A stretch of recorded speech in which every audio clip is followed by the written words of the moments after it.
Hello बच्चों, क्या हाल चाल, कैसे हैं आप लोग? अच्छे हैं तो अच्छे रहिए, स्वस्थ रहिए, पढ़ते रहिए। मैंने आप लोग से कहा था कि टीजीटी और पीजीटी का एग्जाम होने वाला है तो उसका पीवाईक्यूज आपके लिए लाएंगे। तो पिछले लेक्चर में मैंने बताया था आपको 2011 का टीजीटी का पेपर, ठीक है। और आज आप लोग का 2013 का टीजीटी का ही पेपर रहेगा। केवल पहले टीजीटी खत्म कर ले रहे हैं, फिर उसके बाद पीजीटी शुरू करेंगे। इसके बाद से आप लोग का 2016 में एक बार हुआ है और 2021 में हुआ है, ठीक ना। 22 वाला तो अब मान लीजिए होगा, बस इतने समय के बीच में इतने ही बार टीजीटी हुआ है और उतने ही बार पीजीटी हुआ है। तो आज का जो हमारा सेशन है वो टीजीटी 2013, ऊपर भी लिखा है UP TGT PGT 2025 commerce marathon PYQ series है और टीजीटी 2013 का क्वेश्चन पेपर का पूरा एनालिसिस है, ठीक है। तो आइए स्टार्ट करते हैं। जो लोग को हमसे ज्वाइन होना है तो व्हाट्सएप चैनल इस वीडियो के डिस्क्रिप्शन बॉक्स में दिया गया है, वहां से आप ज्वाइन कर सकते हैं। कोई भी नोटिफिकेशन होगी आपको इन्फॉर्म किया जाएगा। वैसे डेट तो अनाउंसमेंट ही है कि टीईटी का एग्जाम कब होने वाला है, 14-15 डेट है। आप लोग मेहनत करिए अभी से, ठीक है। और ये ध्यान दीजिएगा कि पीवाईक्यू का जो सीरीज वगैरह है इसको मिस ना करिएगा। हर साल का जो हमारे क्वेश्चन पेपर हुए हैं टीजीटी पीजीटी के, उसको एक बार रिवीजन कर लीजिएगा। उससे बेनिफिट ये मिलेगा कि काफी क्वेश्चन लगभग वही आएंगे या उसी के पैटर्न पे आएंगे। तो आइए स्टार्ट करते हैं हम लोग। एक चीज और भी बता दें जानकारी के लिए कि इसका कोई मेरा बैच नहीं है, जो भी है यूट्यूब पे चलेगा और वो भी केवल क्वेश्चंस आपके चलेंगे, चाहे वो पीवाईक्यू हो या आपके किसी विशेष टॉपिक से रिलेटेड हो, ठीक है। इसको थोड़ा बड़ा कर दें, एक एक क्वेश्चन ले रहे हैं। दूसरी चीज की आप लोगों का भाई थोड़ा सा रिस्पांस बड़ा डाउन जा रहा है। मैं चाह रहा हूं कि वीडियो को अधिक से अधिक फ्रेंडों में शेयर कर दीजिए, कम से कम लाइक तो कर ही दीजिए, ताकि आप लोग के लिए जो वीडियो लेक्चर्स प्रोवाइड किया जा रहा है काफी हेल्पफुल है। कम से कम इतना तो कर दीजिएगा, शेयर कर दिया करिएगा, ठीक है। देखिएगा, यूपी टीजीटी 2013 कॉमर्स में कौन कौन से क्वेश्चंस पूछे गए थे, कहां कहां से पूछे गए थे और किस टाइप के पूछे गए थे। जब भी हमारा अगला पेपर हो, ठीक है, तो उसको सॉल्व करने से पहले ये देखते जाइएगा कि पीछे के क्वेश्चनों से कितने क्वेश्चन रिपीट आ रहे हैं, ठीक है। तो आइए स्टार्ट करते हैं। कॉमर्स का ये हमारा पेपर है 2013 का। सबसे फर्स्ट क्वेश्चन, एक साझेदारी फर्म के द्वारा, मतलब एक पार्टनरशिप फर्म के द्वारा वसूली खाता मतलब रियलाइजेशन अकाउंट तैयार किया जाता है। कह रहा है कि जब एक साझेदारी कोई फर्म है उसके द्वारा रियलाइजेशन अकाउंट कब तैयार किया जाता है। एक साझेदार के अवकाश प्राप्ति पर, एक साझेदार की मृत्यु पर, एक साझेदार के प्रवेश करने पर, एक फर्म के रिटर्न होने पर। ध्यान दीजिएगा, पार्टनरशिप में दो तरीके के अकाउंट होते हैं प्रॉफिट एंड लॉस की जानकारी के लिए, एक रिवैल्यूएशन और एक रियलाइजेशन। रिवैल्यूएशन का प्रयोग एडमिशन रिटायरमेंट और डेथ में किया जाता है और रियलाइजेशन वसूली खाते का प्रयोग, ठीक है ना, आपके साझेदारी के विघटन पर किया जाता है। तो ऑप्शन नंबर हमारा डी सही है, साझेदारी के विघटन पर। नेक्स्ट क्वेश्चन देखते हैं। यहाँ दो क्वेश्चन आया है। लिखा है कि किसी स्पष्ट समझौते के अभाव में साझेदार को प्राप्त होता है, मतलब पहले से पार्टनरशिप डीड में कोई एग्रीमेंट नहीं हुआ है। स्पष्ट समझौते का अभाव मतलब जो भी हमारी समझौता हुई है उसका अभाव है, मतलब उसमें कोई लिखित रूप में या आपस में पार्टनरों में कोई डील नहीं हुआ, तो उसकी दशा में साझेदारों को क्या प्राप्त होता है। तो ध्यान दीजिएगा, लाभान में बराबर हिस्सा, पूंजी पर 12% ब्याज, ऋण पर 12% ब्याज, उपरोक्त सभी। देखिए, जब पार्टनरों में कोई समझौता नहीं हुआ है, किसी प्रकार की डील नहीं हुई है, तो ऋण पर ब्याज उसे नहीं दिया जाएगा, दिया जाएगा तो मैक्सिमम 6% है। और पूंजी पर ब्याज तो उसे थापे नहीं दिया जाएगा क्योंकि पहले से कोई डील हुआ नहीं है। प्रॉफिट और लॉस यदि बराबर हो रहा है तो जब पहले से कोई भी प्रॉफिट शेयरिंग रेशियो निश्चित नहीं किया गया है तो वहां पर उसको बराबर शेयर दिया जाएगा। तो ऑप्शन नंबर ये सही है, लाभान में बराबर हिस्सा। अगला क्वेश्चन है थर्ड नंबर 4। देखिएगा, ये 4 रुपया है और ये 9 रुपया का गुणोत्तर माध्य क्या होगा। ये पिछले क्वेश्चन में इस तरह के क्वेश्चन हमारे आए थे। देखिए, ज्योमेट्रिक मीन बराबर होता है ये आपका अंडर रूट, जैसे मान लीजिए 4 है मल्टीप्लाई ये 9 है, ठीक है। तो ये अंडर रूट हो जाएगा 9 चौको 36, अंडर रूट को हम तोड़ देंगे तो ज्योमेट्रिक मीन इक्वल टू हो जाएगा 6 36, 6 बार में गया तो ऑप्शन आ जाएगा आपका 6, ये सी है, ठीक है। ऑप्शन नंबर क्या होगा, सी।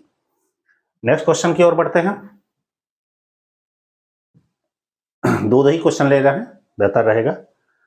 लिख रहा है कि निम्नलिखित में से कौन सा लक्षण, लक्षण मतलब कैरेक्टर, फीचर, विशेषता उद्यमी में होना चाहिए, मतलब एक एंटरप्रेन्योर में कौन सी विशेषता होनी चाहिए, एक उद्यमी में कौन कौन सी विशेषताएं विद्यमान होनी चाहिए।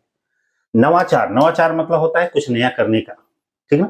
जोखिम वहन करना मतलब रिस्क उठाना, और पहल करना मतलब बढ़ चढ़ कर आगे हिस्सा लेना, अर्थात तीनों ही एक उद्यमी में होना चाहिए। यदि ये तीनों गुण विद्यमान है तो ये सफल उद्यमी माना जाएगा, इसलिए ऑप्शन नंबर हमारा क्या होगा, डी होगा। मतलब एक उद्यमी में ये तीनों विशेषताएं विद्यमान होनी चाहिए। अगला है कि भारत में 1 रुपए का नोट छापने का दायित्व किसको है। देखिएगा, भारत में हर तरीके के नोट छापे जाते हैं, 1 रुपए से लेकर इस समय 500 तक है, पहले 2000 रुपए तक छापे जाते थे, ठीक है ना। तो 1 रुपए का जो खास तौर से नोट है वो हमारा रिजर्व बैंक ऑफ इंडिया नहीं छापता है, क्योंकि सारे नोटों को, एक को छोड़कर, reserve bank of India issue करता है। लेकिन 1 रुपए का नोट कौन इशू करता है, भारत सरकार के द्वारा इशू किया जाता है। यदि भारत सरकार ऑप्शन नहीं हो तो वित्त मंत्री द्वारा इशू किया जाता है, ठीक ना। तो ऑप्शन नंबर हमारा क्या होगा, बी होगा। नेक्स्ट क्वेश्चन कि एक प्राइवेट, देखिए ये पीछे वाले 2011 में भी ये क्वेश्चन पूछा गया था, पीछे भी बताए हैं उसमें से भी पूछा गया था। एक प्राइवेट लिमिटेड कंपनी में सदस्यों की मिनिमम संख्या कितनी होती है। एक प्राइवेट लिमिटेड कंपनी में, ध्यान दीजिए, कंपनी दो तरीके की होती है, एक पीवीटी लिमिटेड और एक लिमिटेड, मतलब एक पब्लिक कंपनी, एक प्राइवेट कंपनी। प्राइवेट कंपनी में होती है, इस समय प्रेजेंट टाइम में जो डाटा चल रहा है, मिनिमम 2 और मैक्सिमम 200 तक होती है। मैं पार्टनरशिप के ध्यान पे आ गया। और पब्लिक लिमिटेड कंपनी में मिनिमम 7 और मैक्सिमम अनलिमिटेड होती है। कितनी होती है, एक बार और साफ सुथरा समझ लीजिए। हमारा प्राइवेट लिमिटेड है, प्राइवेट है और limited, limited means public company. Private limited में मिनिमम 2 और मैक्सिमम 200 मेंबर्स होते हैं, तो इसमें 7 और मैक्सिमम अनलिमिटेड मेंबर्स होते हैं। तो यहां पे ऑप्शन क्या होगा, 2।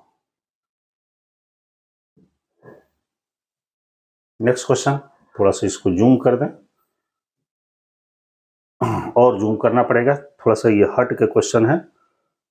हाँ, एक ही क्वेश्चन है, ये काफी बड़ा। मैचिंग करने के लिए ये दिया गया था। मैचिंग करने में कह रहा है कि सूची ए का मिलान सूची 2 से कीजिए और दिए गए कूट का सही उत्तर चुनिए। सूची 1 है, सूची बी है। ध्यान दीजिएगा, सूची ए में लिखा है साझेदार का ऋण, साझेदार की मृत्यु, व्यवसाय से में हानि, पूर्ण मूल्यांकन खाता। यहाँ पे लिखा है लाभन खाते का डेबिट से 6% ब्याज, संयुक्त जीवन बीमा पॉलिसी, लाभन समायोजन खाता। ध्यान से देखिएगा, यहाँ पे कह रहा है साझेदार को जो ऋण है वो 6% के रेट से दिया जाता है, मतलब पी का क्या है, 2 नंबर। अब है पुनर्मूल्यांकन खाता, मतलब रिवैल्यूएशन खाते को किस नाम से हम जानते हैं। ध्यान दीजिएगा, रिवैल्यूएशन खाते को किस नाम से जानते हैं भाई, रिवैल्यूएशन खाते को हम लाभांश समायोजन खाते के नाम से जानते हैं। और क्या है, अगला है व्यवसाय से यदि हानि होती है तो वो किस में जाता है, तो व्यवसाय से जो हानि होती है लाभ हानि खाते का वो डेबिट शेष होता है। साझेदार की मृत्यु होती है, वहां पे संयुक्त जीवन बीमा पॉलिसी में जॉइंट लाइफ पॉलिसी का प्रयोग यहाँ पे किया जाता है। तो ऑप्शन इसमें मिल रहा है पहला, अर्थात 2, 3, 1, 4, तो ये ऑप्शन सही है। नेक्स्ट क्वेश्चन, अब बड़ा कर लें इसको, देखिए अगला क्वेश्चन है सार्वजनिक व्यय के द्वारा आय का विवरण करना क्या है। मतलब एक सार्वजनिक पब्लिक एक्सपेंडिचर जो है के द्वारा आय का जो डिस्ट्रीब्यूशन किया जाता है, वितरण किया जाता है, उसे क्या कहते हैं। औद्योगिक विकास, कृषि विकास, सामाजिक सेवा, उपरोक्त में से कोई नहीं। सोच के बताइए क्या कहा जाता है। पब्लिक एक्सपेंडिचर या एक्सपेंसेस के द्वारा जब इनकम का डिस्ट्रीब्यूशन करते हैं पब्लिक, तो यहां उसको सामाजिक सेवा 8 का सी, ठीक है। अगला है प्रबंधकीय नियंत्रण किया जाता है, मैनेजरियल कंट्रोल किस लेवल पे किया जाता है। देखिए प्रबंधकीय जो कंट्रोल होता है वो मैनेजमेंट के 3 लेवल होते हैं, top, middle and low level, तीनों ही स्टेप पे किया जाता है। तो सभी स्तरों पर, निम्न स्तरीय, मध्य स्तरीय, उच्च स्तरीय, सारे स्तर पर किया जाता है। नेक्स्ट क्या है, थोड़ा सा और जूम करें, काफी बड़ा क्वेश्चन हो जा रहा है।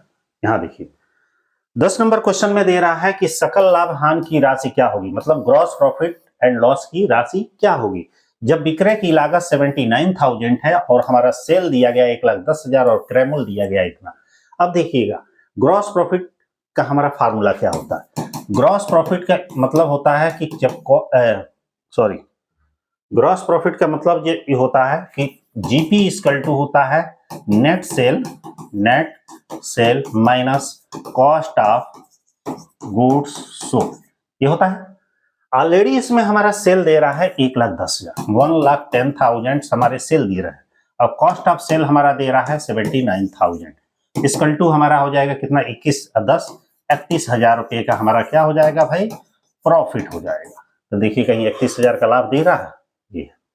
नेक्स्ट कह रहा है कि यदि समता अंशों को जब्त किया जाता है, मतलब हमारे जो इक्विटी शेयर है उसको फॉरफीचर कर लिया जाता है, तो पूंजी खाते को डेबिट किया जाए। मतलब कह रहा है कि कल पीछे मैंने बताया था, जब शेयर को फॉरफिटेड किया जाता है तो उसका कैपिटल अकाउंट डेबिट किया जाएगा किस मूल्य से, अंशों के अंकित मूल्य से, प्रदत्त मूल्य से, याचित मूल्य से, अयाचित मूल्य। तो याचित मूल्य से उसको क्या किया जाता है, याचित मतलब होता है काइंड ऑफ कैपिटल, जिससे मांगा गया है, उस मूल्य से पूंजी खाता शेयर कैपिटल अकाउंट डेबिट किया जाता है। तो 11 नंबर हो गया। नेक्स्ट बढ़ते हैं, अगला क्वेश्चन 12 नंबर। 12 नंबर क्वेश्चन में दे रहा है कि लाभों का पुनर्विनिवेश से क्या आशय है। लाभों के पुनर्विनिवेश से क्या आशय है? ऑप्शन देखते हैं क्या है। व्यवसाय में आय का पुनर्विनिवेश, संचय में हस्तांतरण, लाभांश का भुगतान न करना, अवैधानिक आय का अर्जन। देखिए लाभों का पुनर्निवेश का मतलब होता है व्यवसाय में आय का पुनर्निवेश, मतलब बिजनेस में जो हमारी इनकम आती है उसको दोबारा से उसी में इन्वेस्ट कर देना। तो लाभों का पुनर्निवेश का मतलब है इनकम का पुनर्निवेश, ऑप्शन नंबर 1। आगे है लीफो एंड फीफो मूल्यांकन की विधियां, मतलब last in first out method and first in first out method, ये मूल्यांकन की किस तरह की विधियां हैं। अस्थायी संपत्ति मूल्यांकन की तो है नहीं, विनियोग की है नहीं, निर्गमित कच्चे सामग्री मतलब हमारे जो मटेरियल्स इशू किए जाते हैं स्टॉक का वैल्यूएशन में, स्टॉक जो हमारे होते हैं उनके निर्गमित कच्चे सामग्री में लीफो एंड फीफो विधियों का प्रयोग किया जाता है। नेक्स्ट अगला क्वेश्चन है 14 नंबर कि खातों का संबंध आय, व्यय, लाभ और हानि से है तो उसे कौन सा खाता कहा जाता है। माने जिस खाते का रिलेशन देखे होंगे, टाइप्स ऑफ अकाउंट कितने होते हैं, 3, personal account, real account and nominal account. Nominal account क्या होता है, जितने भी इनकम होते हैं, लॉस होते हैं, प्रॉफिट होता है, गेन होता है, वो सब नॉमिनल अकाउंट से रिलेटेड होते हैं। तो यहाँ पे हमारा नाम मात्र का खाता ऑप्शन होगा, ऑप्शन नंबर बी। नेक्स्ट है प्रमाणन मतलब भाउचिंग के अंतर्गत जांच की जाती है। प्रमाणन के अंतर्गत क्या जांच की जाती है, प्रारंभिक लेखों की पुस्तक, अंतिम लेखा की पुस्तक, आर्थिक चिट्ठा, उपरोक्त में से कोई। देखिएगा प्रमाणन के अंतर्गत ये तो होगा नहीं, आर्थिक चिट्ठा की जांच की जाएगी, अंतिम खत लिखी जाती है, प्रारंभिक की जांच की जाती है। जितने भी हमारे प्राइमरी जो डॉक्यूमेंट्स होते हैं, जो वाउचर्स होते हैं, उसका मिलान हम वहियों से करते हैं। तो प्रारंभिक लेखों की जांच जो होती है वो वाउचिंग के अंतर्गत की जाती है। नेक्स्ट क्या है, ये स्टैटिक्स का क्वेश्चन है, ध्यान दीजिएगा। क्वेश्चन नंबर 16 में कह रहा है कि 13, 8, 11, 6, 4, 15 और 9 और 18 समंकों की माध्यिका मतलब मीडियन कैलकुलेट कीजिए। अब देखिए जब भी मीडियन हमें ज्ञात करना होगा तो उसे एक सीक्वेंस में कर देंगे। सीक्वेंस का मतलब है कितना है, 1, 2, 3, 4, 5, 6, 7, 8, मतलब हम लिखेंगे 1, 2, 3, 4, 5, 6, 7 और 8। ठीक है, इसको हम सीक्वेंस में कर लीजिए। सबसे छोटी संख्या इसमें क्या दिख रही है भाई, सबसे छोटी हमारा 2 दिख रहा है, 2 के बाद हमारा क्या है 4 है, 4 के बाद क्या है 6 है, 6 के बाद क्या है भाई 8 है, 8 के बाद क्या है सीधे 11 है, 11 के बाद क्या है भाई 13,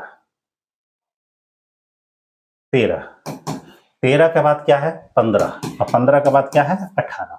अब इसमें मीडियन ज्ञात करना। मीडियन का फार्मूला होता है m = n + 1/2। ये होता है n की वैल्यू हमारी कितनी है टोटल, तो 8 + 1/2, यहां से डिवाइड कर देंगे तो ये आ जाएगा 9/2।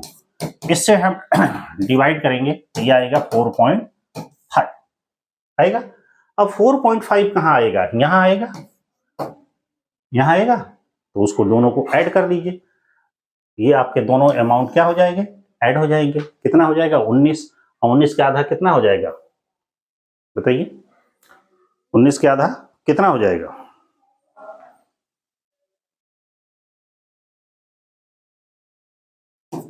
इलेवन प्लस 8/2 बराबर 19 इक्वल टू 9.5 हो जाएगा ना, तो 9.5 हो जाएगा। सोचने वाली क्या बात है। ए एंड बी एक फर्म में साझेदार है, एक ही दुर्घटना में मृत्यु हो गई, तो क्या होगा? कह रहा है दो पार्टनर हैं ए और बी, ए की अचानक मृत्यु हो जा रही है, तब क्या होगा? भाई दुइये को जब पार्टनर रहेंगे और एक मर जाएगा तो साझेदारी समाप्त हो जाएगी, फर्म भी समाप्त हो जाएगा, सब कुछ बंद हो जाएगा। ऑप्शन देखते हैं क्या? फर्म खत्म हो जाएगी, साझेदारी समाप्त हो जाएगी, फर्म और साझेदारी दोनों समाप्त हो जाएगी। उपरोक्त में से कोई नहीं। सोच के बताइए क्या होगा इसमें से।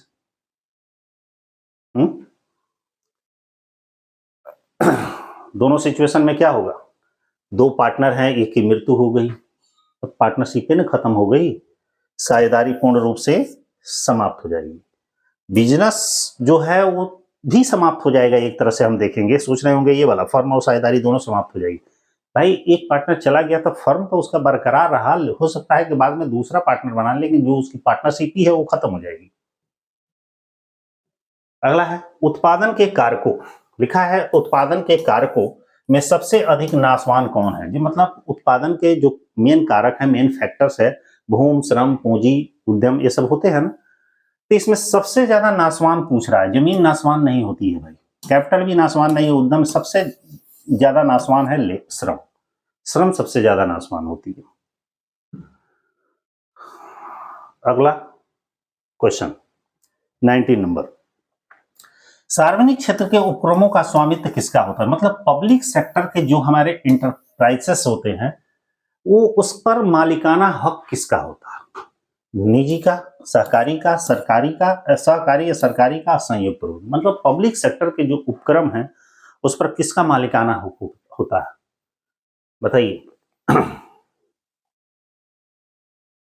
पब्लिक उपक्रम जो होते हैं, ऑप्शन चेंज हो गया है, गवर्नमेंट का उसका रहता है। अब यहां पे एक चीज और सोचने वाली बात आ रही है भाई, कि जो पब्लिक सेक्टर के जो इंटरप्राइजेस हैं उस पर पूछ रहा है कि स्वामित्व किसका होता है।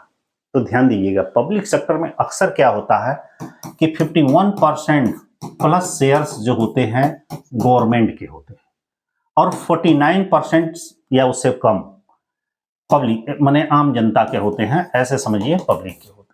जिसके शेयर 50% से एबव होंगे तो होंगे जनरली किस क्या होता है, गवर्नमेंट का ही होता है, तो उसका मालिकाना हक रहेगा। रहे वैसे शेयर उसने बेचा है तो भाई उसका भी शेयर रहेगा, लेकिन उस पर प्रबंधन नियंत्रण पर पूरा जो कंट्रोल रहेगा वो जिसके 51% से एबव रहेगा, लेकिन कौन रहेगा? गवर्नमेंट। तो गवर्नमेंट होगा। निम्नलिखित में से कौन सा बैंक भारत का केंद्रीय बैंक है? देखिएगा, भारत का केंद्रीय बैंक किसको कहते हैं?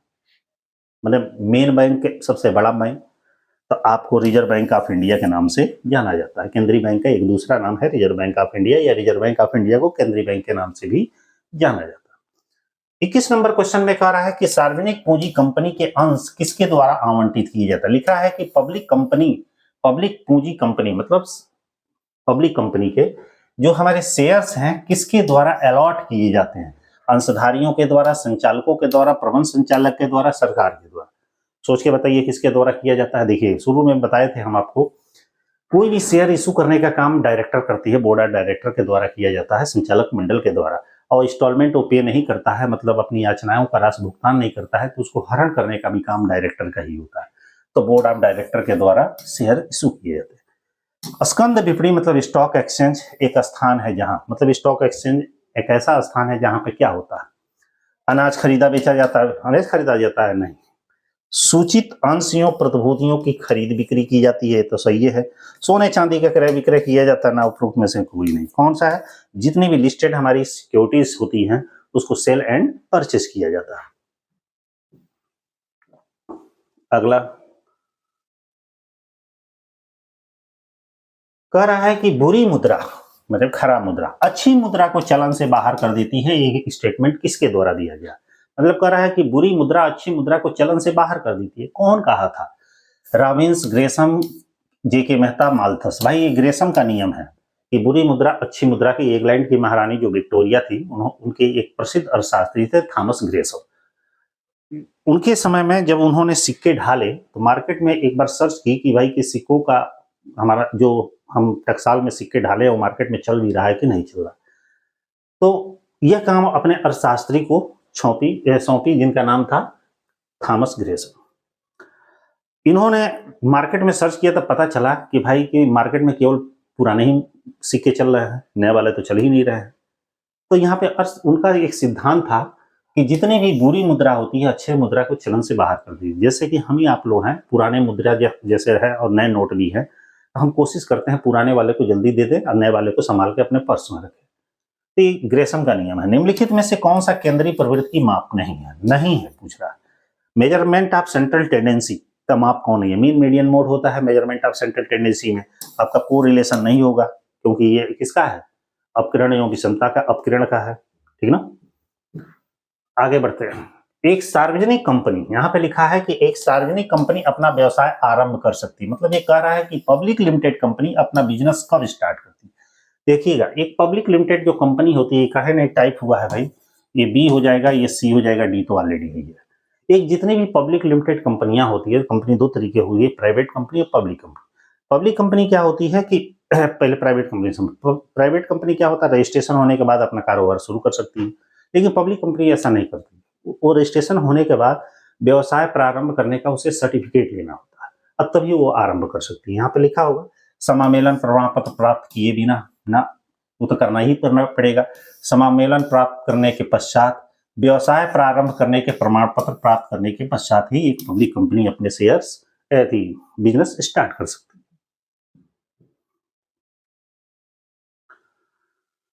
अगला क्वेश्चन क्या है? 26 में क्या है कि निम्नलिखित में से कौन सा कार्य केंद्रीय बैंक का कार्य नहीं है? मतलब कह रहा है रिजर्व बैंक ऑफ इंडिया का कौन काम नहीं है। रिजर्व बैंक कौन करता है? विदेशी विनिमय कोषों का संरक्षक है, बिल्कुल है भाई। नोट निर्गमन का एकाधिकार रखता है, बिल्कुल रखता है। साख का निर्माण, ये पीछे वाले क्वेश्चन, अंतिम ऋणदाता, यह बैंकों का अंतिम ऋणदाता है। साख का निर्माण नहीं करता है, क्योंकि साख का निर्माण करना व्यापारिक बैंकों का काम है और साख का निर्गमन करना, ठीक ना, सॉरी, साख का नियंत्रण करना ये केंद्रीय बैंक का कार्य है। नेक्स्ट है, इनमें से कौन चालू संपत्ति नहीं है? माने करंट एसेट्स नहीं है। बैंक ओवरड्राफ्ट, ये तो लाइबिलिटीज है। ऋण पत्र, ये भी लाइबिलिटीज है। अदत्त वेतन लाइबिलिटीज है। देय बिल, तो अजीबो गरीबो क्वेश्चन है। कह रहा है चालू दायित्व, ध्यान दीजिएगा, करंट लाइबिलिटीज नहीं है। देखिएगा, चालू दायित्व, ओवरड्राफ्ट ये है, अदत्त वेतन है, देय बिल है, ऋण पत्र नहीं है, ये हमारा नॉन करंट लाइबिलिटीज होता है, डिवेंचर्स। नेक्स्ट क्या है? सार्वजनिक क्षेत्र के उपक्रम स्थापित करते समय क्या उद्देश्य होता है? मतलब एक पब्लिक सेक्टर का जो इंटरप्राइजेस है स्थापित करने का मेन उद्देश्य क्या होता है? सामाजिक कल्याण करना, राष्ट्रीय हित के लिए है, श्रमिक कल्याण के लिए है, उपभोक्ता सबके लिए है। भाई पब्लिक सेक्टर का जो भी इंटरप्राइजेस खोला जाता है वो पब्लिक के लिए भी होता है, मतलब सामाजिक सोशल वेलफेयर के लिए भी होता है, नेशनल अपने राष्ट्र के लिए भी होता है, और लेबरों के क्या उनको रोजगार मिल जाएगा उसके लिए भी होता है। सार्वजनिक कंपनी के संचालकों को संयुक्त रूप से क्या कहा जाता है? मतलब पब्लिक कंपनी के जो डायरेक्टर्स होते हैं ज्वाइंटली उनको क्या कहा जाता है? उनको बोर्ड ऑफ डायरेक्टर कहा जाता है। तो लिखा है इसमें संचालक मंडल, ठीक है।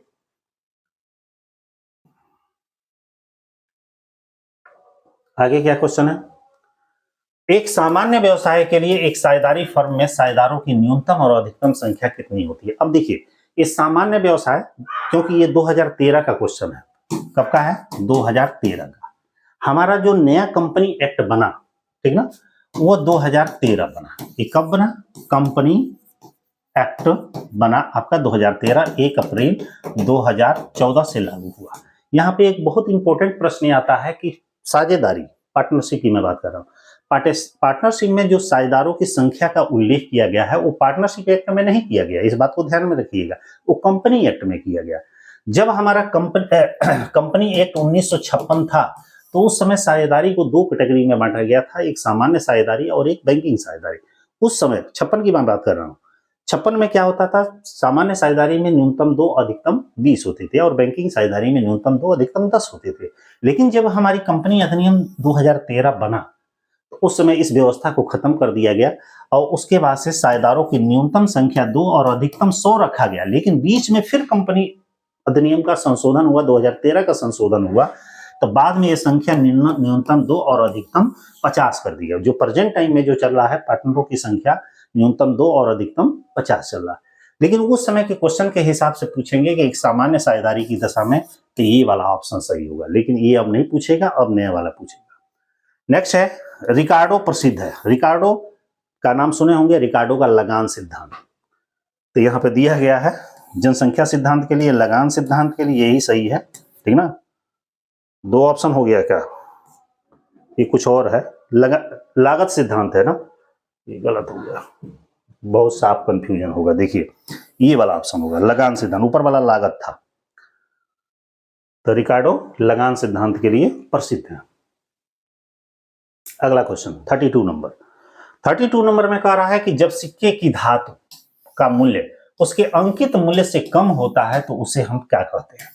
मतलब जब हम कोई सिक्का ढालते हैं, उस पर जो रेट लगा रहता है, उस रेट से उसका वैल्यू कह रहा है धातु का मूल्य उसके अंकित मूल्य से कम होता है। मान लीजिए हमने 5 का सिक्का ढाल दिया, तो वह जो उसके जो मेटल है, जो धातु है, 5 रुपए से उसकी वैल्यू कम है, तो पूछा जा रहा है तो उसे हम क्या कहते हैं। तो बताइए उसे हम क्या कहते हैं। उसको हम सांकेतिक मुद्रा के नाम से जानते हैं।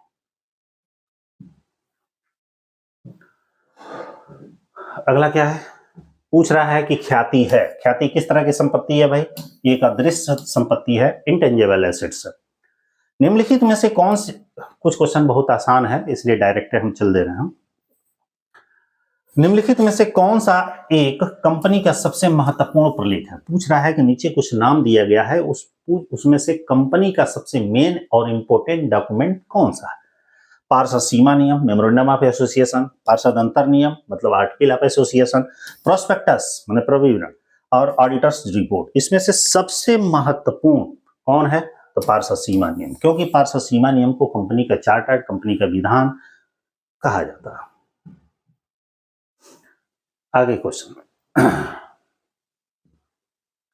35 नंबर क्वेश्चन में कह रहा है कि निम्नलिखित में से कौन सा समीकरण सही नहीं है। मतलब एक इक्वेशन दिया गया है, सही नहीं है पूछ रहा। देखिएगा, जब क्रय और प्रारंभिक स्टॉक को जोड़ेंगे और उसमें से सेल्स माने कॉस्ट ऑफ गुड्स सोल्ड घटा देंगे तो क्या अंतिम रहती आ जाएगा, बिल्कुल आ जाएगा भाई। फिर कह रहा है कि प्रारंभिक स्टॉक और क्रय, प्रारंभिक स्टॉक और कह रहा है कि क्रय को जोड़ देंगे और अंतिम स्टॉक को घटा देंगे तो कास्ट ऑफ गुड्स सोल्ड आ जाएगा, ये भी सही है। फिर अंतिम स्टॉक में कास्ट ऑफ सेल को जोड़ देंगे और उसमें से क्रय घटा देंगे तो ओपनिंग स्टॉक आ जाएगा, ये भी सही है। लेकिन कास्ट ऑफ गुड्स सोल्ड में क्लोजिंग स्टॉक घटा के, क्रय घटा कर क्या प्रारंभिक रहतिया निकाल लेंगे, नहीं निकालेंगे, तो यही गलत है, ऑप्शन नंबर डी। इक्वेशन है, आप 11th का बुक पढ़ लीजिएगा, उसमें दिया गया है अकाउंटिंग इक्वेशन। सामान्यतः देश का आम बजट संसद में प्रस्तुत किया जाता है इनके द्वारा। अब पूछ रहा है कि अपने देश का जो बजट है संसद में पेश किया जाता है, हर साल देखते होंगे बजट पेश होता है संसद में। प्रश्न यहाँ पर पूछ रहा है कि किसके द्वारा बजट पेश किया जाता है। सभी लोग जानते हैं वित्त मंत्री के द्वारा, प्रधानमंत्री थोड़े करते हैं, अध्यक्ष थोड़े करते हैं भाई, वित्त मंत्री इसको इशू करते हैं।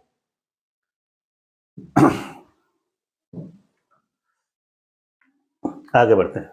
बैंक दर निर्धारित करती है, बैंक रेट क्या निर्धारित करती है, कौन निर्धारित करता है, reserve bank of India, Bharat सरकार, राज्य सरकार, उपरोक्त सभी। बताइए बैंक रेट कौन निर्धारित करता है, आरबीआई करता है। पीछे वाले क्वेश्चन में 2011 में पूछा गया था बैंक दर क्या है, वह दर जिस पर वाणिज्यिक बैंक रिजर्व बैंक से जिस दर पर पैसा लेते हैं उसको हम बैंक रेट बोलते हैं। लिख रहा है कि एक सार्वजनिक कंपनी में अंशधारियों का दायित्व सीमित होता है। मतलब एक पब्लिक लिमिटेड कंपनी में शेयर होल्डर्स की लायबिलिटी लिमिटेड होती है। अब पूछ रहा है किसके मूल्य तक होता है, अंशों के चुकता मूल्य तक, अंकित मूल्य तक, बाजार मूल्य तक, इनमें से कोई नहीं। बताइए किस मूल्य तक शेयर होल्डरों का जो लायबिलिटीज होता है वो क्या होता है, सीमित होता है, उसके फेस वैल्यू तक, ठीक ना, अंकित मूल्य तक।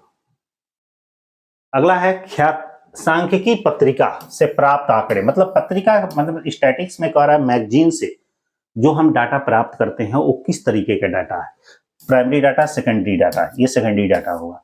पीछे वाले में पूछा गया था, 2011 में पूछा गया था, उसमें ऐसा ही कुछ कहा गया था, कोई पत्रिका का नाम दिया गया था, उससे प्राप्त आंकड़े किस प्रकार के आंकड़े, तो द्वितीयक समंक। प्राथमिक समंक क्या होता है कि जिसे हम पहली बार खोजते हैं, जिसको पहले से प्रकाशन नहीं कराया गया है, फर्स्ट टाइम किया गया है, प्राइमरी डाटा, और पहले से ऑलरेडी खोजा गया है डाटा, उसको हम उपयोग में ला रहे हैं, वो सेकेंडरी डाटा। आगे बढ़िए। वाणिज्य में शामिल होता है, मतलब कॉमर्स में क्या क्या शामिल होता है? केवल वस्तुएं और उनका क्रय विक्रय, व्यापार और उद्योग, केवल व्यापार उद्योग नहीं, व्यापार और उसकी सहायक क्रिया। बताइए वाणिज्य में क्या शामिल होता है? वाणिज्य की ये परिभाषा ही है कि वाणिज्य में व्यापार और व्यापार की सहायक क्रिया को शामिल की जाती है। कोई भी बुक खोलिएगा उसमें मिल जाएगा। राष्ट्रीय आय, नेशनल इनकम की गणना करने की विधि होती है। नेशनल इनकम की गणना हम कैसे करते हैं भाई?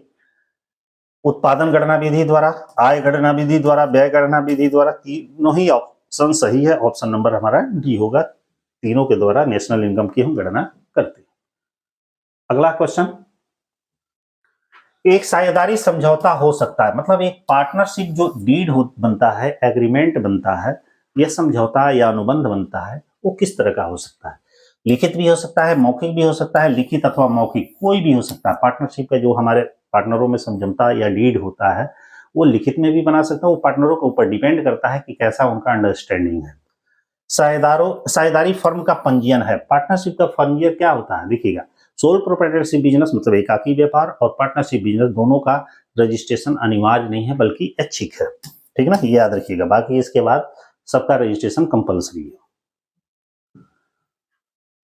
अगला है सांख्यिकी माध्य।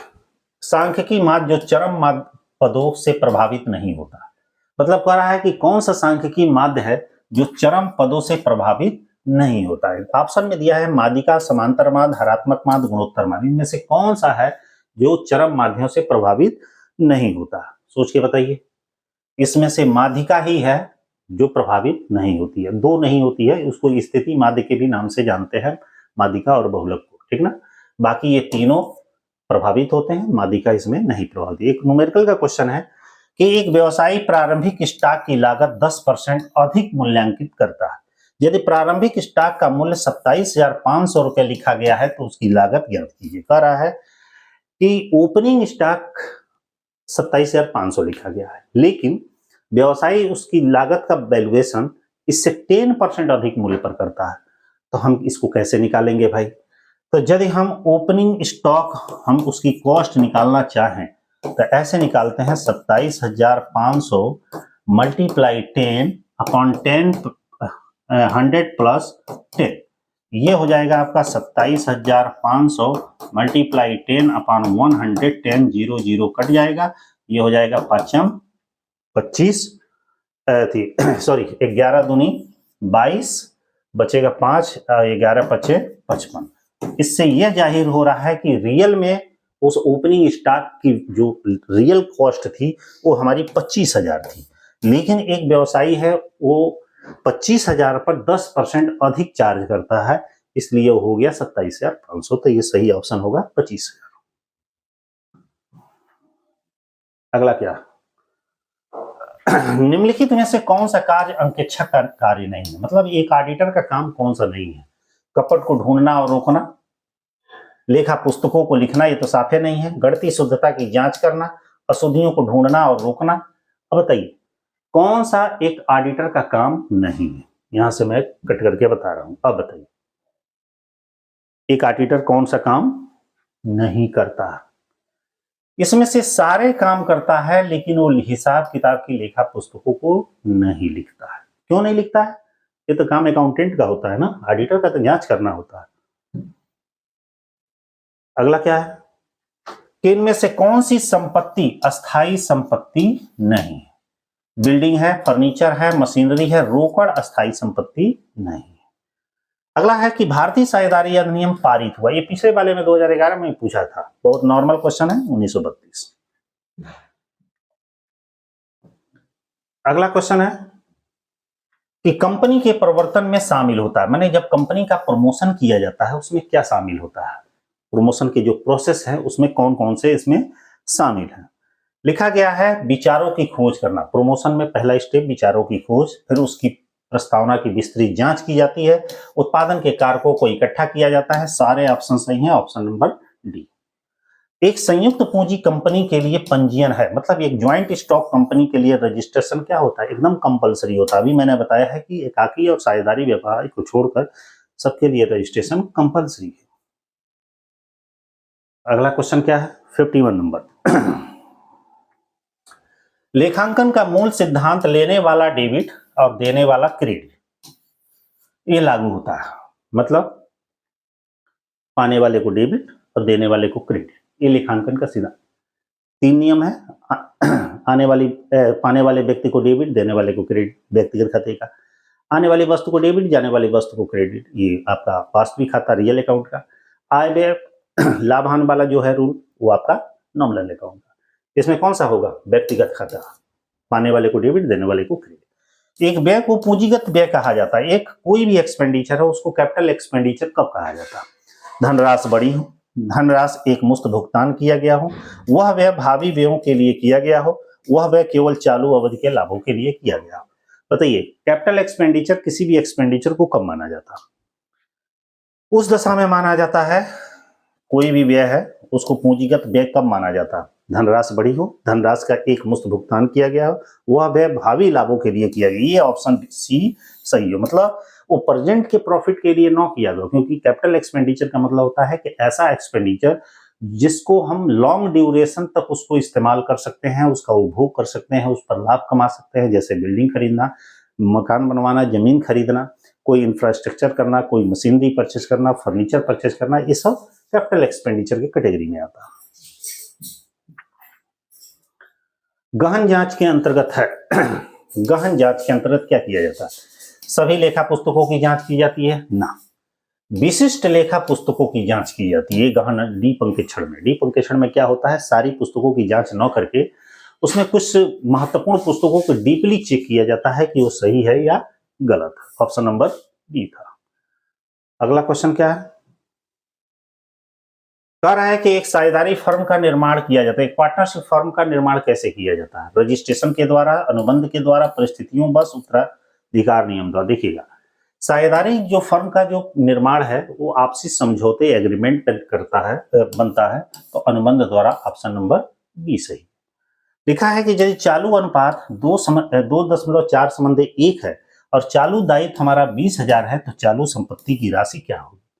अब यहाँ पे हमारा पूछ रहा है चालू अनुपात, ध्यान दीजिएगा, हमको फार्मूला मालूम होना चाहिए कि करंट रेशियो का फार्मूला क्या है। करंट रेशियो का फार्मूला होता है current assets upon current liability.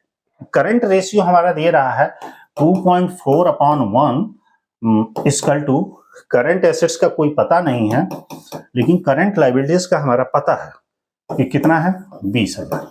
इसका एक दूसरे से मल्टीप्लाई कर देंगे तो करंट एसेट्स इक्वल टू आ जाएगा कितना, एक जीरो खत्म हो गया, 1 2 3 जीरो और 4 दूनी 8 और 2 दूनी 4, ठीक है। कितना हुआ, 48,000 दिख रहा है कहीं, 48,000 ये होगा। नेक्स्ट क्या है, विकेंद्रीकरण किया जाता है, ध्यान दीजिएगा। सेंट्रलाइजेशन और डिसेंट्रलाइजेशन दो चीजें होती है। सेंट्रलाइजेशन का मतलब होता है कि जब उच्च अधिकारी अपने अधीनस्थों को अपने कंट्रोल में रखता है, एक ऊपर खुद ही दिशा निर्देश देता है, उसके अनुसार कार्य होगा, पूरा पावर ऊपर वाले के हाथ में होता है। डिसेंट्रलाइजेशन का मतलब होता है उच्च अधिकारी निम्न अधिकारी को अधिकार भी देता है, उत्तरदायित्व भी सौंपता है और उनका पूरा सहयोग लेता है।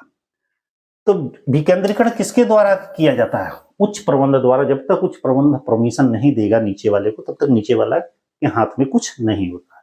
तो 56 का इसमें क्या आंसर होगा, जल्दीबाजी में लोग निम्न स्तर वाला कर देंगे। विपणन के अंतर्गत अध्ययन किया जाए, मार्केटिंग के अंतर्गत क्या स्टडी किया जाता है, विक्रय प्रबंध का, उपभोक्ता की संतुष्टि का, उपभोक्ता के क्रय संबंधी व्यवहार का, क्या किया जाए मार्केटिंग के अंतर्गत सब ध्यान दिया जाता है कि हम सेल कैसे करेंगे, कंज्यूमर को संतुष्ट कैसे करेंगे, कंज्यूमर वो जो खरीद रहे हैं तो उससे कैसे व्यवहार करेंगे, ये सारी चीजों को शामिल किया जाता है। तो ऑप्शन क्या होगा, डी।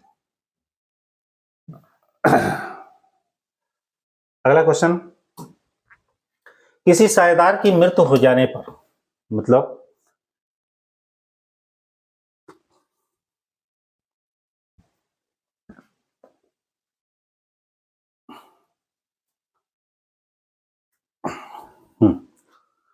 थोड़ा प्यास लग गया था, पानी पीने गए थे। ठीक है, कहाँ थे हम लोग? किसी साझेदार की मृत्यु हो जाने पर संयुक्त जीवन बीमा पॉलिसी से प्राप्त रकम किस रूप में साझेदारों के पूंजी खाते में क्रेडिट किया जाए? कह रहा है कि जब किसी साझेदारी फर्म में एक साझेदार की मृत्यु हो जाती है तो वहां पे देखे होंगे कि कई साझेदार रहते हैं, उनका ज्वाइंट लाइफ इंश्योरेंस पॉलिसी कराया जाता है। तो वो पूछ रहा है कि उस कंडीशन में ज्वाइंट लाइफ पॉलिसी का जो रकम प्राप्त होती है उसे कह रहा है किस रूप में साझेदारों के पूंजी खाते में हम क्रेडिट करेंगे। ऑप्शन क्या है? सभी साझेदारों के लाभ विभाजन अनुपात में, शेष साझेदारों के लाभ विभाजन अनुपात में, केवल मृत साझेदार के खाते में, और उपरोक्त में से कोई नहीं। सोच के बताइए क्या किया जाएगा?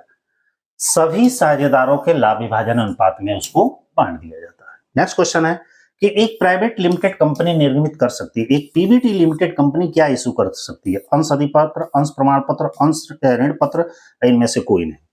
इनमें से कोई तो है ये नहीं है और ये है ये नहीं है। अंश अधिपत्र, अंश प्रमाण पत्र में से एक है। अब सोच के बताइए कि क्या हो सकता है इसमें से। एक private limited company share certificate issue कर सकती है, अंश अधिपत्र नहीं। ऑप्शन नंबर इसमें होगा बी। नेक्स्ट क्या है? लघु कार्य राशि बराबर होती है। लघु कार्य मतलब होता है शॉर्ट वर्किंग। शॉर्ट वर्किंग किसके बराबर होती है भाई बताइए? न्यूनतम किराया प्लस अधिकार शुल्क। शॉर्ट वर्किंग होगा? नहीं होगा। अधिकार शुल्क माइनस न्यूनतम किराया होगा? नहीं होगा। जब मिनिमम रेंट में से रॉयल्टी घटाया जाता है तब हमारा शॉर्ट वर्किंग होता है। मतलब इसका फार्मूला होता है कि शॉर्ट वर्किंग इक्वल टू होता है मिनिमम रेंट माइनस रॉयल्टी। ठीक है, अगला क्वेश्चन क्या है? लिखा है कि एक निजी कंपनी के संचालकों की न्यूनतम संख्या कितनी होती है? मतलब एक पब्लिक लिमिटेड कंपनी में कितने डायरेक्टर्स हो सकते हैं? 3, 2, 5, 7। सोच के बताइए कि एक पब्लिक लिमिटेड कंपनी में कितने डायरेक्टर्स मिनिमम होते हैं? भाई डायरेक्टरों की संख्या मिनिमम 2 होती है। नेक्स्ट है शब्द सांख्यिकी का प्रयोग इस प्रकार किया। मतलब सांख्यिकी का प्रयोग किस प्रकार किया गया? ये पिछले वाले में 2011 में पूछा था। एक वचन में, बहुवचन में, एक वचन और बहुवचन दोनों में, दोनों कंडीशन में सांख्यिकी का प्रयोग हम कर सकते हैं। रिवीजन जरूर कर लीजिएगा, कई बार आप लोग से कहते हैं। 63 नंबर क्वेश्चन में कह रहा है कि निम्नलिखित में से कौन सा व्यापारिक सौदा नहीं है? मतलब इसमें से कौन बिजनेस ट्रांजैक्शन नहीं है? किसको हम बिजनेस ट्रांजैक्शन नहीं मानेंगे? ठीक है, अब देखते हैं क्या क्या है। व्यापार के लिए 1 लाख रुपए का फर्नीचर खरीदा। भाई बिजनेस के लिए हम फर्नीचर खरीद रहे, बिजनेस ट्रांजैक्शन है। अपने पुत्र को फीस 20,000 रुपया अपने व्यक्तिगत बैंक खाते से भुगतान किया, इसका बिजनेस से कोई रिलेशन नहीं है। ठीक ना, यही होगा। कर्मचारियों का वेतन, बिजनेस में भाई एम्प्लॉय रहे करते हैं, उनको सैलरी दी जाती है, बिजनेस ट्रांजैक्शन है। 75,000 रुपए का माल क्रय किया, ये भी बिजनेस ट्रांजैक्शन है। केवल ये वाला बिजनेस ट्रांजैक्शन नहीं है जो अपने पुत्र को फीस का पेमेंट किया। नीचे है राइट शेयर। ये भी पिछले 2011 में पूछा गया था कि राइट शेयर से आशय उन शेयरों से होता है। राइट शेयर किसको इशू किए जाते हैं? जो कंपनी के विद्यमान शेयर होल्डर्स होते हैं, जो पहले से शेयर होल्डर्स होते हैं, इनको इश्यू किए जाते हैं। यहाँ पे लिखा है कि कंपनी के विद्यमान अंशधारियों को निर्मित। देखिए बहुत सारे क्वेश्चन ऐसे होंगे जो रिपीटेड मिलेंगे आपको, उसको पढ़ेंगे तो ऐसे ही सारे क्वेश्चंस पेपर सॉल्व करेंगे तो काफी क्वेश्चनों का आपको अच्छा फायदा होगा। अगला क्वेश्चन है 65 नंबर। एक कंपनी के समापन पर निम्नलिखित में से किसका भुगतान सबसे अंत में किया जाए? कह रहा है कि जब एक कंपनी का डिसोल्यूशन होता है, समापन होता है, तो वो कौन सा पर्सन है जिसका पेमेंट सबसे अंत में किया जाता है, लास्ट में किया जाता है? आरक्षित लेनदार, समता अंशधारी, पूर्वाधिकार अंशधारी, ऋण पत्रधारी। देख के ही समझ गए होंगे कि किसका पेमेंट सबसे अंत में किया जाता है। तो अंत में इसमें से जो नाम दिया गया है वो इक्विटी शेयर होल्डर को सबसे लास्ट में पेमेंट किया। पहले मान लिया डिवेंचर होल्डर को दे दिया गया, प्रेफरेंस शेयर होल्डर को दे दिया गया, उसके बाद डिसोल्यूशन पर जो चार्जेस है वो भी शुरू में खर्च दे दिया जाता है। लास्ट में यदि पेमेंट कुछ बचता है तो इक्विटी शेयर होल्डर को पेमेंट किया जाता है। निम्नलिखित कथनों में से कौन सा कथन सही नहीं है? इस चीज को ज्यादा फोकस करिएगा, अक्सर क्वेश्चन नेगेटिव वाले ज्यादा आते हैं। इसमें से पूछा जाता है कि कौन नहीं है, तो वहां पे थोड़ा सा जल्दीबाजी में गलती हो जाता है। नियंत्रण एक सतत प्रक्रिया है। बिल्कुल सही है भाई, कंट्रोलिंग हमारा एक कंटिन्यू प्रोसेस है। नियंत्रण एक प्रबंधकीय कार्य होता है भाई, कंट्रोलिंग हमारा मैनेजर का या मैनेजमेंट का वर्क है। नियंत्रण सदैव बीते हुए कार्यों से ही संबंधित होता है, ये भी सही है, कुछ हद तक सही है लेकिन पूरा सही नहीं है। नियंत्रण सभी स्तरों पर होता है। अब सोचिए, पूछ रहा है कि कौन नियंत्रण का कार्य नहीं है। सोच के बताइए इसमें से कौन सा आपको दिख रहा है। देखिए ये तो 100% सही है, ये भी 100% सही है, ये भी हर लेवल पे लागू होता है। ये उतना सटीक इस चारों ऑप्शन में से नहीं दिख रहा है। नियंत्रण सतह बीते हुए कार्य, कोई जरूरी नहीं है कि जो काम बीत गया उसका कंट्रोल, जो चल रहा है उसका ना हम कंट्रोल करेंगे, या होने वाला है उस पर कंट्रोल करेंगे। तो ऑप्शन नंबर सी होगा। नेक्स्ट क्वेश्चन है 67 नंबर कि निम्नलिखित में से कौन एक व्यावसायिक क्रिया नहीं है, मतलब बिजनेस एक्टिविटीज नहीं है। किसको बिजनेस एक्टिविटी नहीं मानेंगे? एक व्यक्ति अपना पुराना टीवी बेचकर 500 रुपए का लाभ कमाता है। मतलब एक आदमी, जैसे आप हमारे घर में पहले का टीवी है, हमने उसको बेच दिया, अब 500 रुपये हमने फायदा कमा। आप सोच रहे होंगे फायदा थोड़े होगा, वो तो 5-7 हजार रुपये का टीवी आज के डेट में बेचेंगे, 500 रुपये भी जल्दी नहीं मिलेगा। लेकिन मान के चलिए ये आपने एक पुराना टीवी बेचा और 500 रुपये का लाभ कमाया, क्या ये बिजनेस ट्रांजेक्शन है? एक बीमा कंपनी की क्रिया, ये बिजनेस ट्रांजेक्शन। बीमा कंपनी का वर्क बीमा को बेचना, खरीदना, पेमेंट करना। एक प्रोविजन स्टोर का किराना भंडार चलाना, ये सब बिजनेस ट्रांजेक्शन है, ये पहला ही वाला नहीं होगा। Option number 1। लास्ट वाला भी एक देख लेते हैं क्या है। एक होटल में खाना पकाना और बेचना, ये भी बिजनेस ट्रांजेक्शन है। नेक्स्ट, डेबिट बराबर होता है क्रेडिट के। पूछ रहा है कि किस अकाउंटिंग इक्वेशन के अंतर्गत डेबिट बराबर होता है क्रेडिट के। लेखांकन में कभी या कभी सत्य, लेखांकन में कभी कभी गलत, लेखांकन में हमेशा सत्य, विपरीत परिस्थितियों में सत्य। किस सिचुएशन में डेबिट बराबर होता है क्रेडिट में, बताइए। डेबिट बराबर होता है क्रेडिट में। देखिए लेखांकन में है हमेशा रूल है, डबल इंटरेस्ट सिस्टम में ये नियम है कि जितने हमारा डेबिट होगा उतने ही हमारा क्रेडिट होगा, और यदि नहीं हो रहा है तो उसको हम जबरदस्ती कर देते हैं, क्योंकि उधर बैलेंस गिरा के उतना हम डेबिट के बराबर क्रेडिट कर देते हैं। ये डबल इंटरेस्ट सिस्टम का रूल होता है, इसलिए ये लेखांकन में हमेशा सही माना गया। किस वर्ष में रिजर्व बैंक ऑफ इंडिया की स्थापना की गई? भाई देखिए, रिजर्व बैंक ऑफ इंडिया की स्थापना की जहां बात करेंगे तो 1935 में हिल्टन यंग कमीशन की सिफारिश पे की गई थी, और इसका राष्ट्रीयकरण जब हमारा देश आजाद हुआ था तो 1949 में इसका राष्ट्रीयकरण कर दिया गया। अगला क्वेश्चन, ये कहां से आ गया, 70 नंबर। निम्नलिखित में से कौन सा कथन गलत है? कौन सा इसमें स्टेटमेंट दिया गया है जो रॉन्ग है? क्या है? साझेदारी में साझेदारों की न्यूनतम संख्या 3 होती है। ना भाई, ये गलत है, पहला ही ऑप्शन दिख गया, बाकी पढ़ने की जरूरत नहीं है, पढ़ दे रहे हैं। प्राइवेट कंपनी में सदस्यों की न्यूनतम संख्या 2 होती है, सही है। एकाकी व्यवसाय में व्यावसायिक संगठन का स्वरूप प्राचीनतम, बिल्कुल सबसे पुराना जो व्यवसाय है तो एकाकी व्यवसाय है। सार्वजनिक कंपनी का पंजीयन कराना अनिवार्य, ये भी सही है, पहला ही ऑप्शन गलत था। अगला है कि भारत में व्यावसायिक उपक्रमों की संख्या सबसे अधिक है, मतलब कह रहा है कि इंडिया में बिजनेस इंटरप्राइजेस जो हैं किसकी अधिक है? सरकारी क्षेत्र की, निजी क्षेत्र की, संयुक्त क्षेत्र की, सहकारी क्षेत्र की। ये भी जानते होंगे आप लोग कि सबसे ज्यादा प्राइवेट सेक्टर की कंपनियां भारत में है, प्राइवेट सेक्टर के बिजनेस है। देखे होंगे यहां से लेकर कहीं तक निगाह दौड़ा दे तो सब प्राइवेट सेक्टर के हमारे व्यापारिक संस्थान है। अगला है हरास लगाया जाता है, लिखा है कि डेप्रिसिएशन चार्ज किया जाता है चालू संपत्ति पर, दृश्य संपत्ति पर, स्थायी संपत्ति पर, दृश्य संपत्ति। भाई हमेशा डेप्रिसिएशन फिक्स एसेट्स पर चार्ज किया जाता है। नेक्स्ट है जब दाम बढ़ता है तो कुछ चीजों की मांग बढ़ जाती है। इकोनॉमिक्स का क्वेश्चन आ गया कि जब हम किसी सामान का दाम बढ़ाते हैं तो उसकी मांग बढ़ जाती है, ये घटना को कहते हैं। कह रहा है कि जब हम किसी सामान का रेट बढ़ाते हैं तो उस चीज की डिमांड बढ़ जाती है। पूछ रहा है कि ये घटना किसके रिलेटेड है? मार्शल के सिद्धांत के अंतर्गत गिफिन का विरोधाभास। गिफिन का विरोधाभास क्या कहता है? कुछ ऐसे विलासिता प्रवृत्ति की वस्तुएं होती हैं जिसका रेट बढ़ने पर उसकी डिमांड बढ़ती है। अगला 74 नंबर में कह रहा है कि एक छोटे एकाकी व्यापार को सामान्यतः अंकेक्षण की आवश्यकता नहीं रहती है, क्योंकि मतलब एक छोटे लेवल के बिजनेस के लिए ऑडिट की आवश्यकता नहीं होती है। क्यों? इसका क्षेत्र सीमित है, इसके स्वामी का इस पर पूर्ण नियंत्रण होता है, वैधानिक रूप से अनिवार्य नहीं है। यही सही है, ठीक ना? तो ऑप्शन नंबर क्या हो जाएगा? 74 का सी।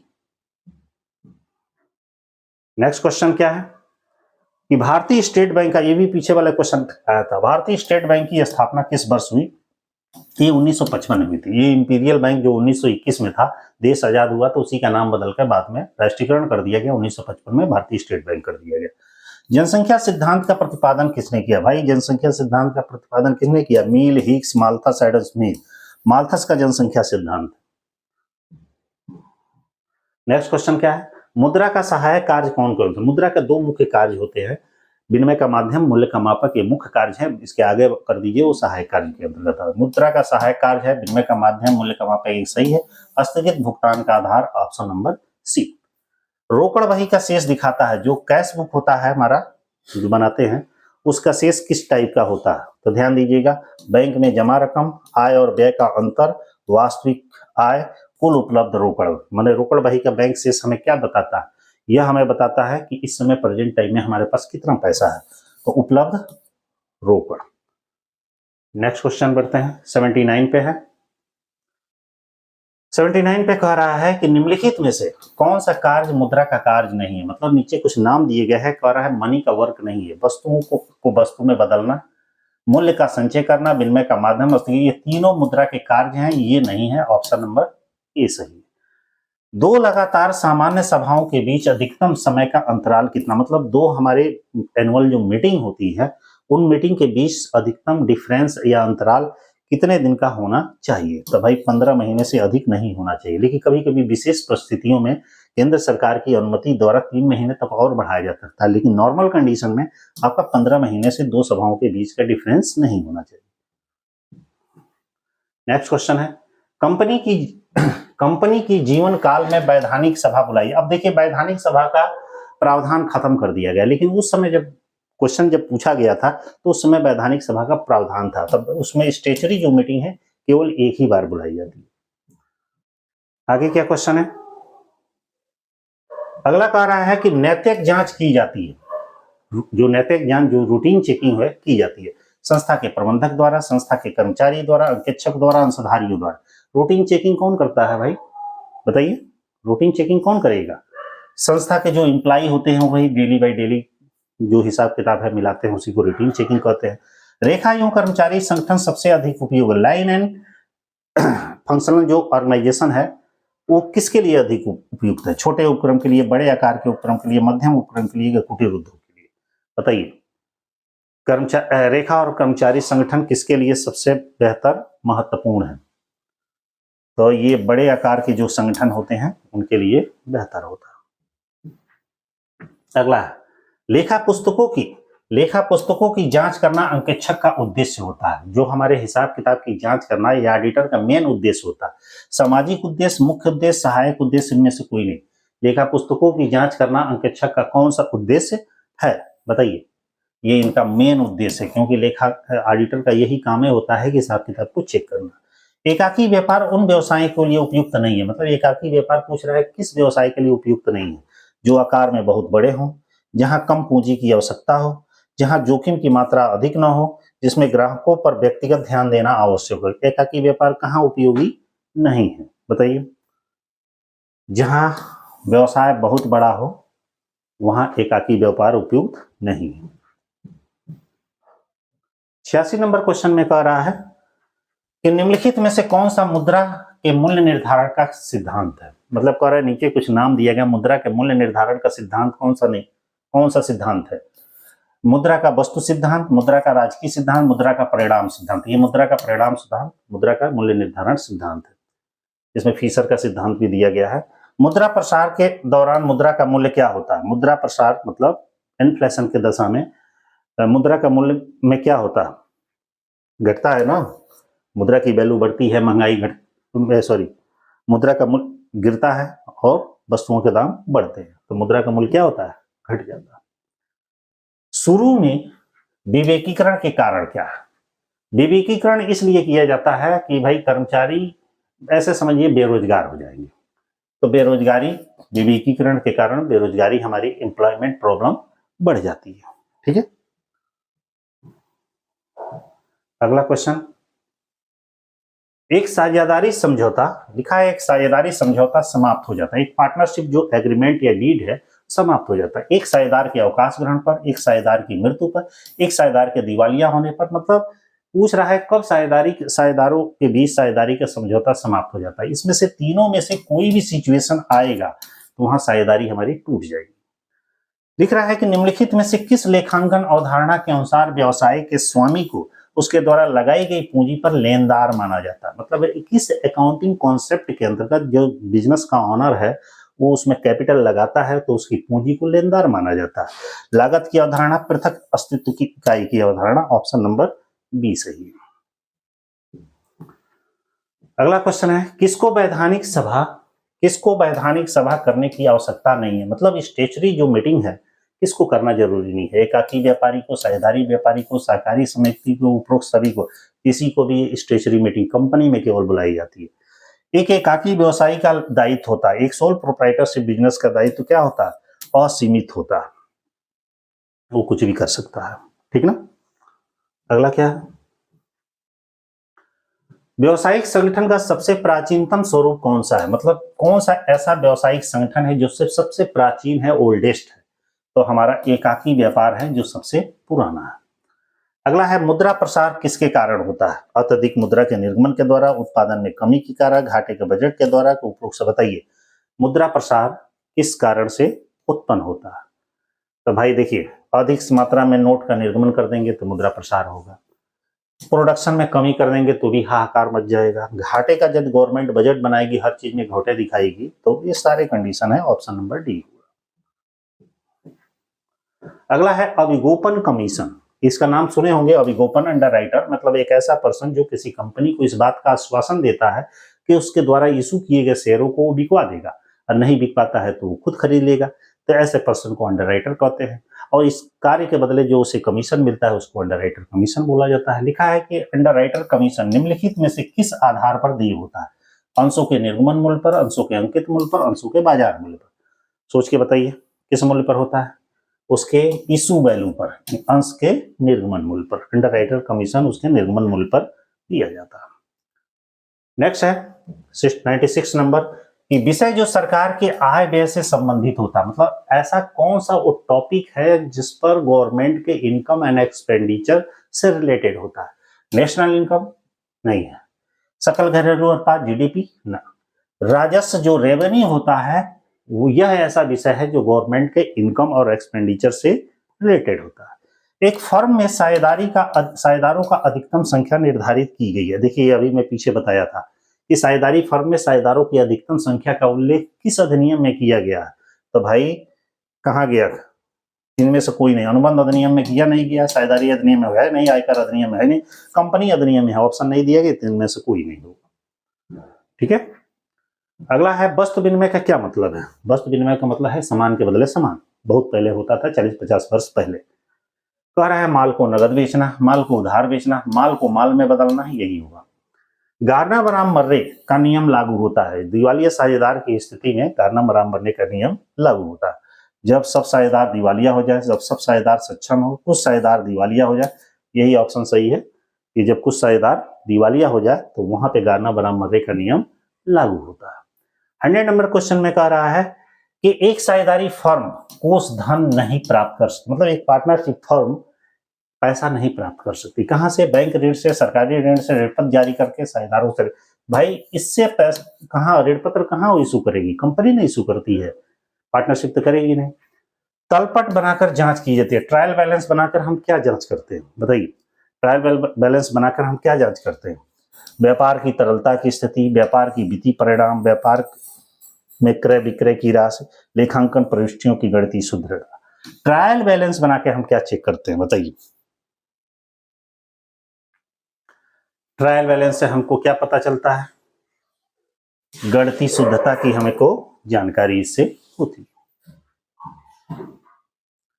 अगला लागत, लिखा है कि लागत जो कि उत्पाद की मात्रा में परिवर्तन से प्रभावित नहीं होती। मतलब वो कौन सी लागत है, उत्पादन की मात्रा में परिवर्तन करने पर उस लागत पर कोई फर्क नहीं पड़ता है, उसे क्या कहते हैं, उसको हम अस्थायी लागत बोलते हैं, फिक्स कॉस्ट। और जिसमें परिवर्तन से प्रभावित होता है उसको वेरिएबल कॉस्ट बोलते हैं। अगला है रॉबिन्स के अनुसार, क्वेश्चन नंबर 103। रॉबिन्स के अनुसार अर्थशास्त्र है। रॉबिन्स ने इकोनॉमिक्स को क्या कहा, रॉबिन्स के अनुसार अर्थशास्त्र एक सामाजिक विज्ञान और व्यक्तिगत विज्ञान दोनों है, ऑप्शन नंबर सी। एक्स और वाई के अभिप्रेरणा सिद्धांत का प्रतिपादन कौन किया, एक्स सिद्धांत, वाई सिद्धांत, नाम सुने होंगे, मैकग्रेगर। कहीं लिखा है, ये है मैकग्रेगर। जो एक्स थ्योरी है वो कहती है कि लोग, कर्मचारी जो है वो मन लगा के काम नहीं करते हैं, ठीक ना, और वाई सिद्धांत कह रहा है कि वो कर्मचारी मन लगा के काम करते हैं, इसको हम दंड देते हैं, इसको हम पुरस्कार देते हैं। आगे बढ़ते हैं। 105 वाले में कह रहा है कि निम्नलिखित में से किस संस्था को अनिवार्य अंकेक्षण कराना, मतलब कंपलसरी ऑडिट किस संस्था को कराना होता है? सहकारी संस्थाओं को, जीवन बीमा कंपनी को, ट्रस्ट को, उपरोक्त सभी को। ये सारी जितनी भी संस्थाएं हैं सबको हम किसको हमको मतलब अनिवार्य अंकेक्षण कराना अनिवार्य है? बताइए, कंपलसरी ऑडिट किसका है भाई? लाइफ इंश्योरेंस कॉर्पोरेशन को ऑडिट कराना जरूरी है। वैसे ऑडिट तो सबको जरूरी है, लेकिन वहां पे पूछ रहा है अनिवार्य अंकेक्षण मतलब कंपलसरी ऑडिट, तो जीवन बीमा कंपनी को, ठीक ना। केवल अंकेक्षण कहा रहता तो सबका होता।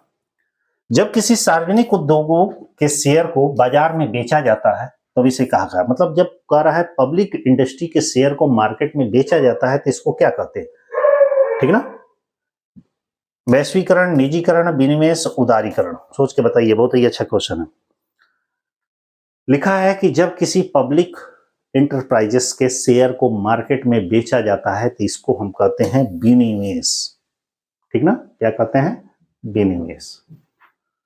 अगला है चार्टर्ड अकाउंटेंट होते हैं।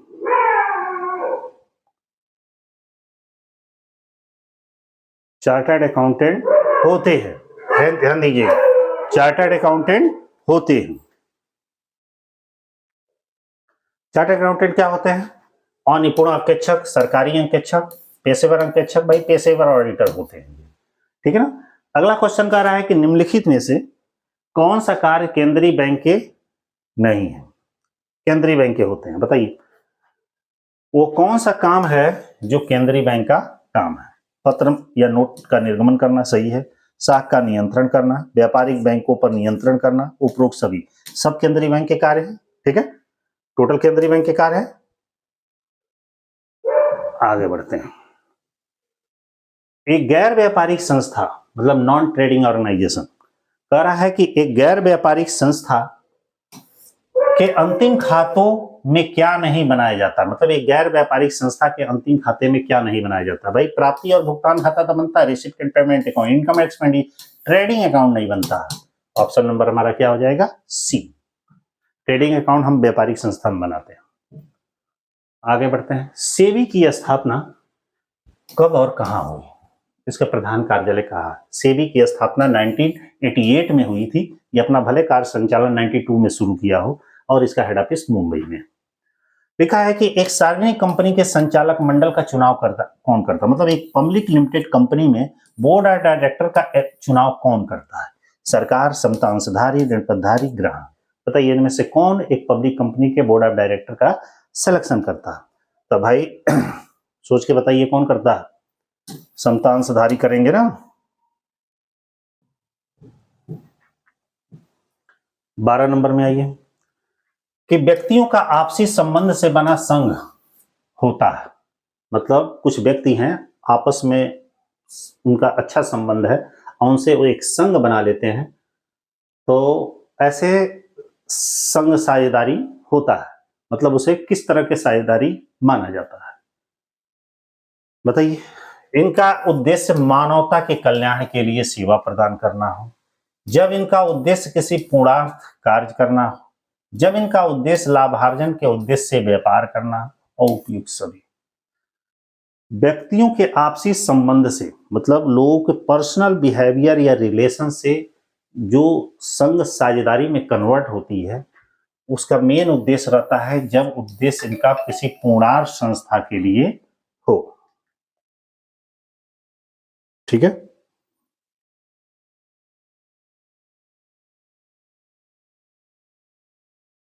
ठीक है, अगला बढ़ते हैं। श्रमिकों की कुशलता में वृद्धि होती है। श्रमिकों की कुशलता में कब वृद्धि है? समय अनुसार मजदूरी पद्धति से, कार्य कुशलता मजदूरी पद्धति से, कार्य या अनुसार मजदूरी पद्धति से, उपरोक्त सभी। बताइए श्रमिकों की, लेबर जो हमारे काम करते हैं, उनकी इफिशियंसी में वृद्धि कैसे होती है? कार्य कुशलता मजदूरी पद्धति से, मतलब जिस अनुसार कार्य करेंगे उस हिसाब से उनको मजदूरी दी जाएगी। ज्यादा काम करने वाले को ज्यादा, कम काम करने वाले को कम। 114 नंबर में कह रहा है एक अंकेक्षक होता है। एक ऑडिटर क्या होता है? शिकारी कुत्ते की तरह, रखवाली करने वाले कुत्ते की तरह, के बिल्ली के समान की लावारिस कुत्ते के। भाई रखवाली करने वाले, किंगस्टन कॉटन मिल्स में ये विभाग कहा गया। कई बार क्वेश्चन में पूछा गया है। एक मशीन लगाने के लिए दी गई मजदूरी खाते में डेबिट कर दी गई। पूछ रहा है ये किस तरीके से। अक्सर ये क्वेश्चन पूछता है कि मान लीजिए एक मशीन लगवाया और उसके बदले में मजदूरी दी, वो मजदूरी को मशीन खाते में लिखना चाहिए, गलती से उसने मजदूरी खाते में लिख दिया। ये किस प्रकार की अशुद्धि है? भूल की अशुद्धि की सिद्धांत की अशुद्धि? सिद्धांत की अशुद्धि है। अगला है, जैसे क्वेश्चन कट गया है इधर उधर।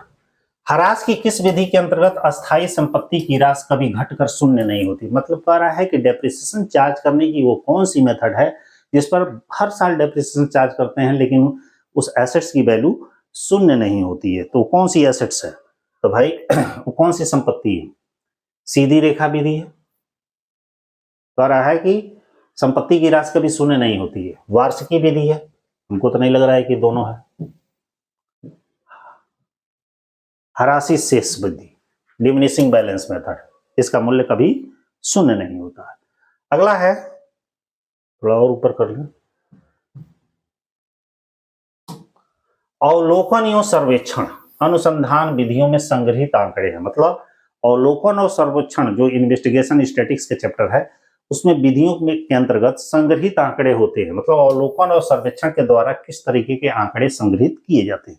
प्राथमिक समंग, द्वितीयक समंग की दोनों किए जाते हैं कि कोई नहीं किए जाते? बताइए सोच के कौन सा होगा? अवलोकन और सर्वेक्षण स्टैटिस्टिक्स का क्वेश्चन है। इस क्वेश्चन को पिछले वाले में भी एक मैं छोड़ा था। अब समझिए कि भाई दोनों काट दे रहा है, ये नहीं होगा ये नहीं होगा, या तो ये होगा नहीं तो ये होगा। ये क्वेश्चन का आंसर आप लोग कमेंट बॉक्स में दीजिएगा। बैंक दर वह होती है, ये तो अभी बताए हैं कि जिस बैंक दर पर मतलब व्यापारिक बैंक रिजर्व बैंक से पैसा लेता है, ठीक ना। रिजर्व बैंक व्यापारिक बैंकों को जो ऋण प्रदान करता है जिस रेट पर, उसी को हम बैंक रेट कहते हैं।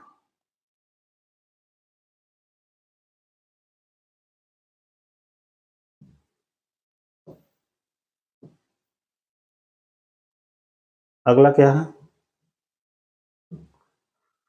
माल्थस के अनुसार भोजन की पूर्ति बढ़ती है अंगणितीय विधि से, औसत वृद्धि से, ज्यामितिक विधि से? बताइए। माल्थस के अनुसार जो भोजन की जो पूर्ति है वो अंगणितीय विधि से बढ़ती है, ठीक है। और पॉपुलेशन कैसे बढ़ती है? ज्यामितिक विधि से। सोच के बताइए। ये नहीं होगा, ये नहीं होगा। अंगणितीय विधि से, तब से तो मैं ही बता रहा था, ये दोनों में से एक होगा। चलिए इसको भी कमेंट करके बताइएगा, और यदि नहीं जानते होंगे तो बुक में जरूर ढूंढिएगा क्योंकि बहुत अच्छे अच्छे क्वेश्चन हैं। उस भारतीय का नाम बताइए जो अर्थशास्त्र में नोबेल पुरस्कार, मतलब अब तक नोबेल पुरस्कार भारत में केवल एक ही आदमी है जो इकोनॉमिक्स के सेक्टर में मिला है, जिनका नाम है अमर्त्य सेन, ठीक ना। ये मुजवानी क्वेश्चन है, उस समय बड़ी ट्रेंड में थे। अगला है, तलपट के भीतर दिया गया अदत्त वेतन दिखाया जाता है। ये 2011 में क्वेश्चन पूछा गया था। तलपट के अंदर दिया गया है तो एक जगह दिखाते हैं, तलपट के बाहर दिया है तो दो जगह दिखाते हैं। अंदर दिया है तो कहां दिखाएंगे? आर्थिक चिट्ठे के लायबिलिटी साइड में दिखाएंगे।